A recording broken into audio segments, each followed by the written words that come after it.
Buen día con todos. El día de hoy hablaré acerca de psicopatología dinámica. Soy estudiante de la carrera de psicología clínica y actualmente estoy cursando el cuarto semestre en la PUCE Sede Ambato.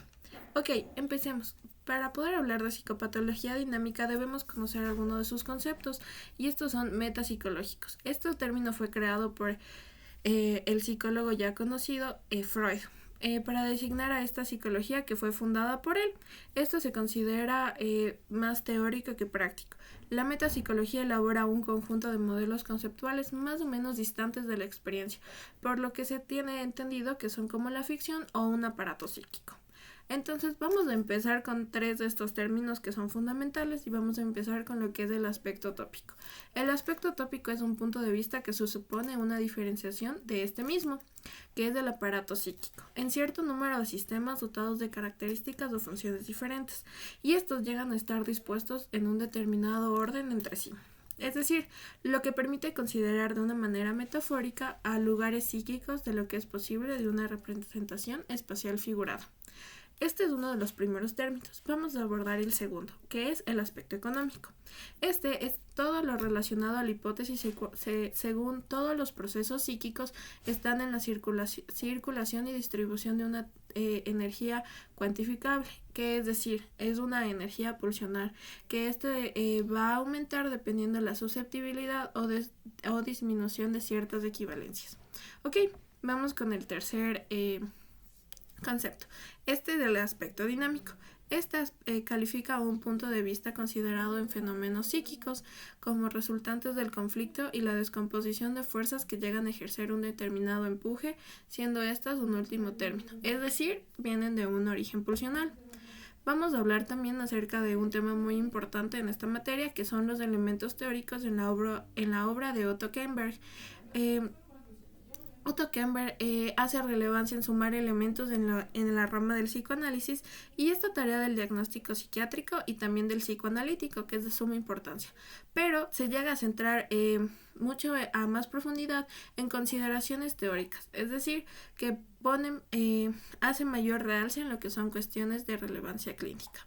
Por ejemplo, en este caso se debe de considerar el diagnóstico de organización psicótica, que es la personalidad que se encuentra implicado en una primera falla de una tarea del desarrollo de acuerdo a la observación, y estos llegan a ser definidos por una entrevista que es de manera estructural. Las operaciones defensivas primitivas que se centran alrededor de la escisión y la pérdida de la prueba de la realidad.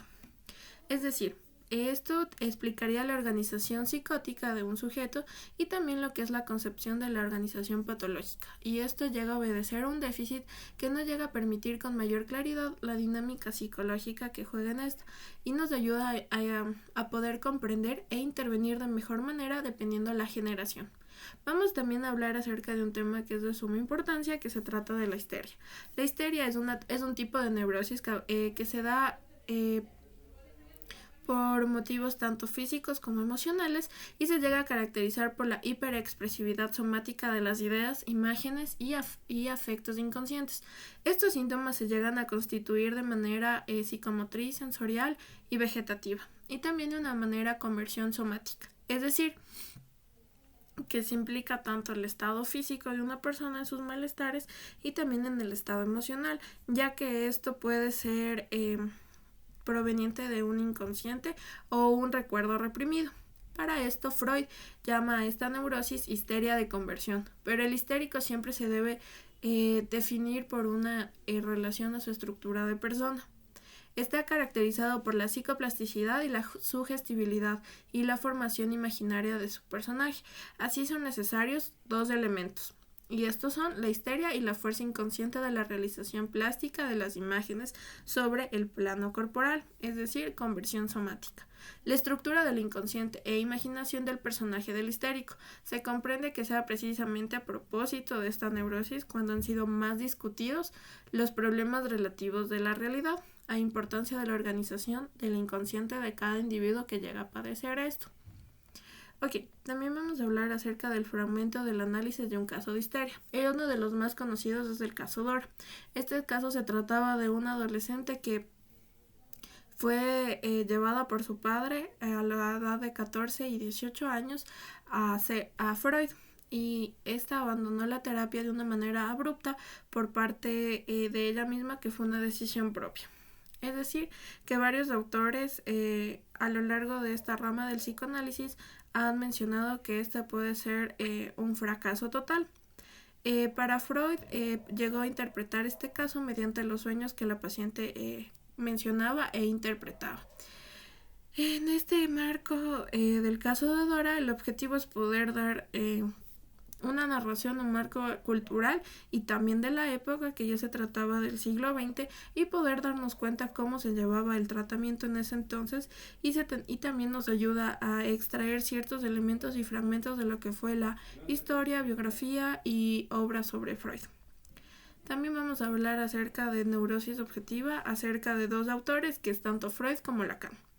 Y en este punto tenemos que ver lo que es la conceptualización freudiana. Sobre esta neurosis se ha llegado a surgir varios cambios que no dejan tener relación con varios conocimientos que ha dejado Freud a lo largo de la historia sobre este tema, la neurosis, ni con el proceso de un autoanálisis. Esto último en tanto que el psicoanálisis introduce al sujeto mismo en el terreno de su investigación. Este sujeto en parte de la ciencia llega a ser excluido, ya que es un análisis condicional y esencial tanto de su aparición en el espectro de disciplinas científicas como de su sostenimiento. Las primeras aproximaciones de Freud hacia este tema es la neurosis obsesiva y se inscriben en el marco teórico de lo que es conocido como la primera tópica de nuestro aparato psíquico.